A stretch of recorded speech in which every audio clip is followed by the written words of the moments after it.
Hello and welcome to the Musical Instrument Investigator. Today we're on the website of Tennants Auctioneers based in the UK. And we're going to have a look at their latest auction, which is musical instruments, other kind of types of instruments, scientific, etc. But we're just going to have a look at the musical instrument part.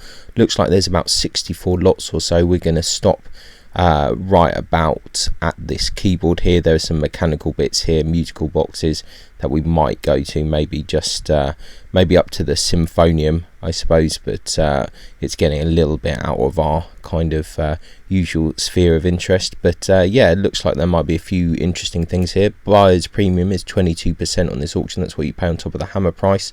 Like I said, 17th of May this auction, so a few days left to go.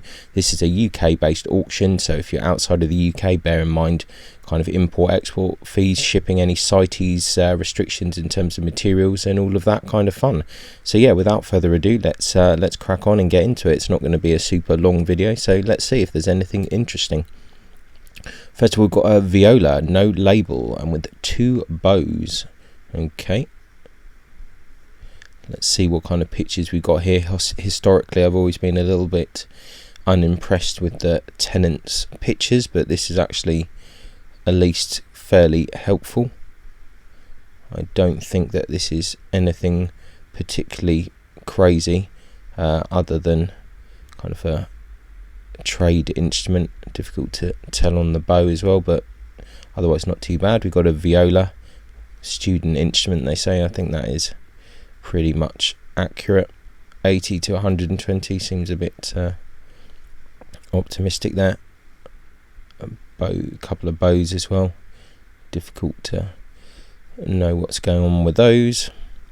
Another viola here, labelled A.D. Riddler, Sunderland. I wonder if we have seen this viola before. 4 to 600.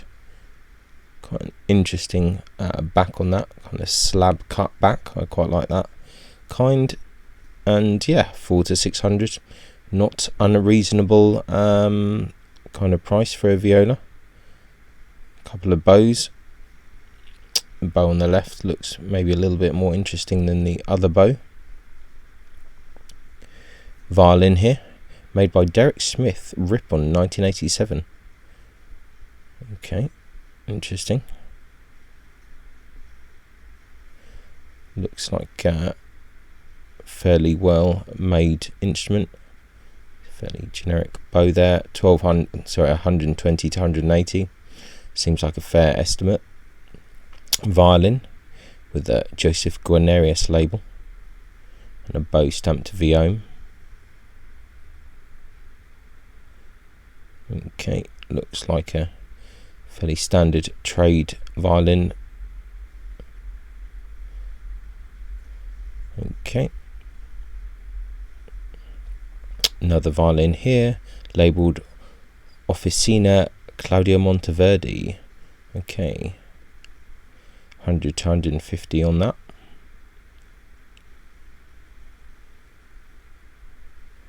Couple of bows. Not really exactly sure on that kind of violin, what it's classified as. Cavalli and Suoi Aluni Ficera Cremona. Not 100% sure on that. Violin, stamped on back under button, Sampo. Looks like another trade instrument. Seems that they may have neglected to give a picture of the front of the instrument. That's unfortunate. Violin there, 2 bows. Quick look at the side. Once again, looks like a kind of standard trade instrument, but 150 to 200. It's a fair estimate. Right, another violin labelled Lutherie Artistique Jean-Baptiste Collin, 1892. Quite a nice back on that. Looks like a kind of French instrument, trade instrument. I think that will do well. Right, violin with a lion's head and a bow. Okay, let's have a look. kind of nicer style of lion's head there, but later a trade instrument as well. Another violin here that looks pretty much like another trade instrument. Nothing against any of them, they're all fine. I'm sure they'll do the job, but it's nothing too crazy. Another violin here with a Steiner label. This one also looks to be, yeah, definitely a kind of trade instrument. That another violin with a Nicholas Martus label. Same deal here. It's just another trade violin. Another violin, maker's label SW Neames Violin Maker London 1983. Letter from Berridge String Instruments, Leeds, with a 5,000 appraisal. Okay, let's have a quick look at this. Looks quite a nice instrument. Looks fairly well made. Let's have a look at the back. Yep, quite nice back there. Nice wood. Looks like a kind of nice level of English violin. I think they'll probably struggle to sell it for that unless that's a known maker. It's not someone that I'm familiar with, but maybe it will sell if that's a regarded maker. Otherwise, difficult to get that kind of money for an English violin. I think it might struggle. Another violin here, branded Duke to the button. Okay, let's have a look at this. Interesting kind of edge work there. I think we're just looking at some kind of trade violin with a Duke stamp there, but happy to be proved wrong. Violin stamped under the button, Dear Love, Maker Leeds, with 2 bows, one marked G. Werner. Okay, nice scroll, I like that. I've got a chisel somewhere that I think came from the Dear Love workshop, allegedly. Anyway, I think it has some kind of stamp that's a bit difficult to read. Looks like a fairly interesting violin. Really nice scroll. 800 to 1200. Yeah, could be. If it's a nice sounding violin, why not? Right, another violin. Another Steiner label. This is definitely a trade violin there. You can see that stamp at the back. Another violin, Barini violin. I think we're on another trade party. Right, a whole load of different random stuff here. A couple of violins, mandolin. Let's see if there's anything particularly interesting going on here. There's one of the violins is 3/4. I don't think there's anything super interesting. I think the mandolin is not too bad, a mandolin, but I don't think we're really seeing anything too crazy. A whole load of bows there. Quite a big lot, 100 to 150. It's kind of older, 3/4 size violin. Load of pictures, nothing super interesting in my opinion. Another violin here, manufactured in Dresden. Another trade instrument there. Nothing too exciting there. See the bows. That bow could be interesting. Really difficult to say with these pictures, but looks like it's a silver mounted bow of some kind, so could be interesting. 100 to 150. Another violin here with a bow. Looks like a normal trade violin. Difficult to tell sometimes, to be honest. Another violin. I suspect this is just another kind of different type of trade violin. Some of these trade violins from this period can actually be a bit confusing, especially if they've been a bit beat up. That's an interesting button there. Nice knurl there. If you're into engineering, you might appreciate a nice knurled knob. Right, another violin here with a Guarnerius label. Once again, difficult to tell on some of this stuff exactly what it is, but we suspect trade or some kind of amateur maker. Another violin here, definite kind of trade violin with a Hopf stamp. Another violin here, printed Philip Robinson, maker 1840, once owned by William Kay of Knaresborough. Okay, 2 to 300. Interesting looking violin. Definitely one of the more interesting ones so far. Yeah, no, kind of looks like inked purfling on the back. Nice pegs, so potentially believable for what they're saying here.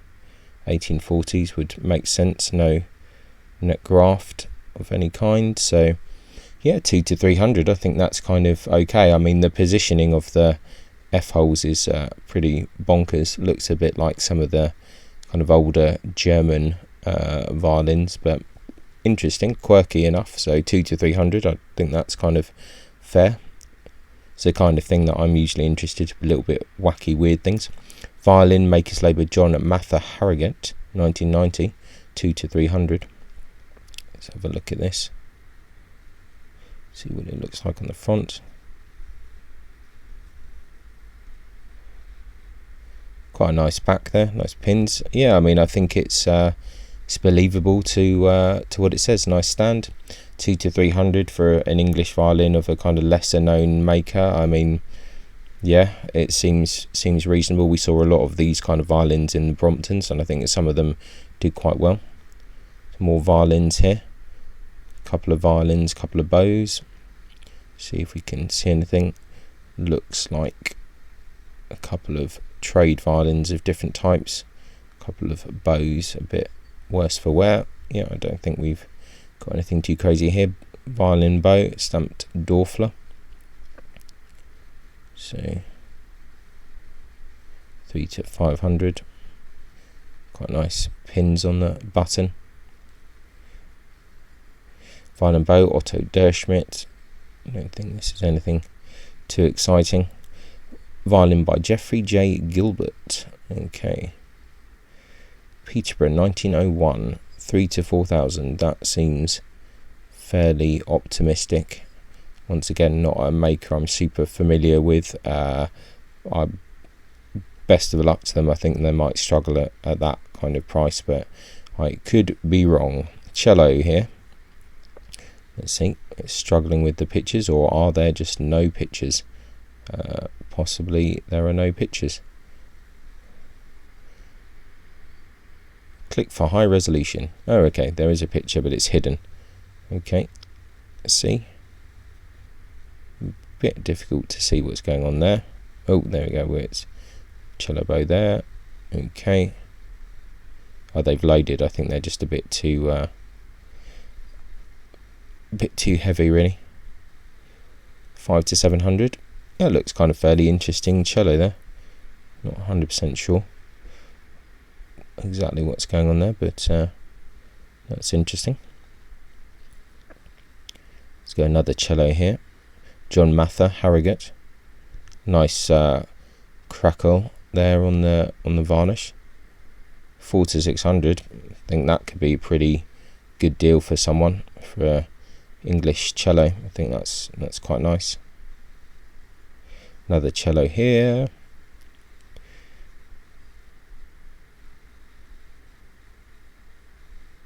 Looks quite tradey, that one, but 4 to 600 for a cello. It's not bad. Double bass here with a letter from Lily Bennett Luthier. It is my opinion that the bass belonged to my customer, being offered in the upcoming sale at Tennants Auctioneers is the type originally sold as Medio Fino by the company Thibouville Lamy, 4 to 5,000. Okie dokie. No bow there as well. Difficult to say. I don't know what the market is for double basses, but we'll have to monitor that one and see. Pair of clarinets without a picture, so not sure on that one. Clarinet Emperor by Bougie and Hawkes, 50 to 80. Tenor saxophone by Weltklang. oboe here, stamped Joseph Hyam, Strangeways, Manchester. Interesting. Oboe here, Howarth and Co. Piccolo there, Army model JWSL. Two Boozy and Hawks clarinets there, wooden flute and some kind of accordion. August Seidel, Hamburg. Okay, interesting. Tenor horn by Marty Kraslis. Best in Sovereign Prestige Euphonium. Best in Sovereign Cornet. Trumpet by Selma. 100 to 150. Antonio Rea Pardo classical guitar, 800 to 1200 there. CITES license there on that. Probably for the rosewood. It's quite nice back. 1978 Epiphone 12-string acoustic there with a electric pickup. Epiphone EJ160E electroacoustic there. Epiphone Sheraton semi-acoustic. Epiphone Viola bass. Fender Telecaster, made in USA, 1978, 700 to 1000. 5-string banjo there. Another 5-string banjo. Eastman mandolin. Another mandolin. Phil Davidson, luthier, Bristol, England. 3 to 400 on that. Mandolin there. Collings, Austin, Texas. Interesting. That's curious. Okay. A sitar, very good. 40 to 60, good opportunity to buy a sitar. Concertina there, 60 to 90. These always sell quite well, so I'm sure that'll do well. 4 Hohner harmonicas and some kind of mandolin. Pietro Tonelli. Roland SH09 synth. And a Vem Tie-Scored C keyboard. Interesting, that's quite good. Bit of retro tech there. Then we've got one of these disc musical boxes. Why not? We're here, so we might as well look at them. Polyphon here. We've seen a few in some other auctions. Symphonium there. Another Symphonium. This is quite interesting. Symphonium in a kind of upright long case, 3 to 5. It's actually quite nice looking. We saw a few recently, I think, in another auction. I think possibly from Germany. So that's quite an interesting object there. 3 to 5,000. Then interesting. Oh, it's a cylinder music box in a really fancy piece of furniture. Interesting. Then another music box, and I think, oh, there's one last one. Is that the end? No, a couple more music boxes, all very interesting. It's a gramophone as well, and then it's just an amplifier, and then we're into mechanical things, other things, a barograph, so a little bit away from us. So there we go, that's the Tennants auction. Actually a few interesting things, to be honest. A few curious kind of English made instruments, some little oddities here and there. Yeah, quite a good auction. Pictures are okay. I think you can kind of work out what you're bidding on now, so fair play to Tennants for that, for working on it. It's a bit better than before. Yeah, good stuff. So thanks a lot for watching. I appreciate it, and I'll catch you next time. Bye.